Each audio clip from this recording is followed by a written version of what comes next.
Cycle पर चढ़कर सत्ता की ओर देख रहे विपक्षी दलों की सबसे बड़ी समस्या यह है कि विपक्षी दलों में एकता का गहरा अभाव है। एकता हो भी जाए तो नेता कौन होगा, ये बड़ी समस्या है। मगर इन दोनों समस्याओं को स्वार्थ के जरिए सियासत के सांचे में ढाल लेने की एक कवायद आज राहुल गांधी ने की। राहुल गांधी ने आज ब्रेकफास्ट का आयोजन किया। इस आयोजन में 15 दलों के नेताओं ने शिरकत की, लेकिन हैरानी इस बात की रही कि राहुल के बुलावे पर आम आदमी पार्टी और बीएसपी ने इस न्योते से दूरी बनाकर रखी थी। राहुल की पार्टी का मकसद है कि विपक्ष एक हो, लेकिन जब नेता अनेक हैं तो एकता कैसे होगी, ये बड़ा सवाल है। विपक्ष की ऐसी एकजुटता की तस्वीर कम ही नजर आती है। कम ही बार किसी मुद्दे पर सारे विपक्ष के सुर एक जैसे होते हैं और कभी कभार ही यूं कतार में साथ बैठकर तय की जाती है सरकार के खिलाफ रणनीति। लेकिन संसद से सड़क तक मचे संग्राम के बीच अब पूरा का पूरा विपक्ष एक साथ आवाज बुलंद करने को तैयार है, क्योंकि उसके पाले में जासूसी, महंगाई और किसानों का मुद्दा जैसे हथियार हैं। इसके जरिए सरकार पर करारे प्रहार का सपना राहुल गांधी देख रहे हैं और आज विपक्ष के नेताओं के साथ नाश्ते पर यही बात राहुल गांधी ने उठाई। We of course have slightly different perspectives on the world. We come from different states, we come from different ideas. But I think we should develop a foundation of unity. And then within that foundation of unity, we can have a few discussions and few arguments where we disagree with each other. But I think it is important that now we start to come up with the principles of the foundation of this unity. Finally, Kharge ji mentioned something which is, I don't know if many of you would like to do it or not, and it's completely up to you. यूं तो सरकार के खिलाफ विपक्ष पहले से ज्यादा मुखर है, तालमेल भी बेहतर दिख रहा है। राहुल की पिछली बैठक से तृणमूल कांग्रेस नदारद थी, लेकिन इस बार ममता की पार्टी के नेता भी इसमें शामिल हुए।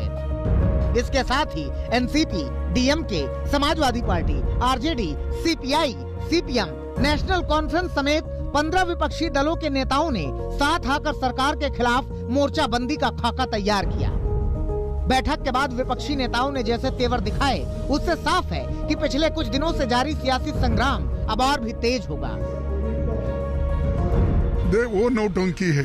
ये देखिए, जब हम सारे party 60% people are with us in this country, जब 60% लोग और उनके प्रतिनिधि मिल के एक निर्णय लेते हैं और पार्लियामेंट में उसकी चर्चा चाहते हैं पेगासस इशू पे, जो आप जासूसी कर रहे हैं, प्रेस वालों की जासूसी कर रहे हैं, जो आर्मी की चीफ की जासूसी अपोजिशन लीडरों की कर रहे हैं, प्रिंट मीडिया की कर रहे हैं, उसके खिलाफ हम लड़ रहे हैं। ये नौटंकी है। इस देश में न्याय, फ्रीडम, कोई भी चीज महफूज नहीं है। महंगाई की हालत देख लीजिए, कृषि कानूनों के माध्यम से जासूसी, बेरोजगारी, तो एक कॉम्प्रिहेंसिव चर्चा हुई और चर्चा के माध्यम से ये तय हुआ कि संघर्ष का विकल्प है सदन के अंदर और सड़क पर। नेताओं के साथ नाश्ते वाली पॉलिटिक्स का बड़ा मकसद सरकार की घेराबंदी तेज करना है। साथ ही इसी बहाने राहुल गांधी भविष्य की राजनीति का खाका रचने की भी कोशिश कर रहे हैं। राहुल की कोशिश है कि ऐसी मुलाकातों के जरिए मोदी बनाम ऑल का माहौल बनाया जाए। 2024 में बीजेपी को रोकने के लिए अभी से तैयारी की जाए और सबसे बड़ी बात, खुद को लीडर के तौर पर पेश किया जाए। हालांकि बीजेपी को राहुल की इस कवायद में कोई दम नजर नहीं आ रहा है। यही वजह है कि कोई कांग्रेस को डूबती नाव तो कोई इस कोशिश को भानुमति के कुनबे जैसा बता रहा है। कौन डूबती हुई जहाज के साथ जुड़ेगा? बंगाल में आपने कांग्रेस का प्रदर्शन अभी देखा है, शायद शून्य है वहाँ, जबकि कांग्रेस के लोकसभा में नेता अधीर रंजन चौधरी हैं। उत्तर प्रदेश में आपने देखा समाजवादी पार्टी के साथ मिलकर के विधानसभा का चुनाव लड़े थे और फिर अभी लोकसभा का चुनाव लड़े। स्वयं उत्तर प्रदेश की जनता ने उनको नकार दिया। अगर वो केरला से चुनाव नहीं लड़े होते तो आज लोकसभा में नहीं होते। तो अब वो अपनी संभावनाओं को क्या तलाशेंगे? देश उन्हें नकार चुका है। और आज जो चाय पानी रखी है, कहीं की ईंट, कहीं का रोड़ा, राहुल गांधी ने टी पार्टी पर कौन बात चला। लेकिन जमीन पर देखें तो अगर पूरा विपक्ष साथ आता है तो बीजेपी के मिशन 2024 पर इसका असर पड़ सकता है, क्योंकि 200 सीटों पर बीजेपी और कांग्रेस में सीधा मुकाबला है। 175 सीटों पर क्षेत्रीय दलों और बीजेपी का मुकाबला है।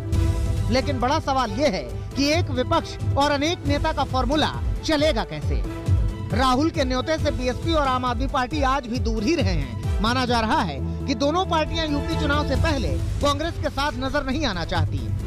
इसके साथ सवाल ये भी है कि क्या राहुल की अगुवाई में सभी विपक्ष के नेता साथ आने को तैयार होंगे, और अगर बात नहीं बनी तो ऐसी कोशिशों का नतीजा क्या होगा।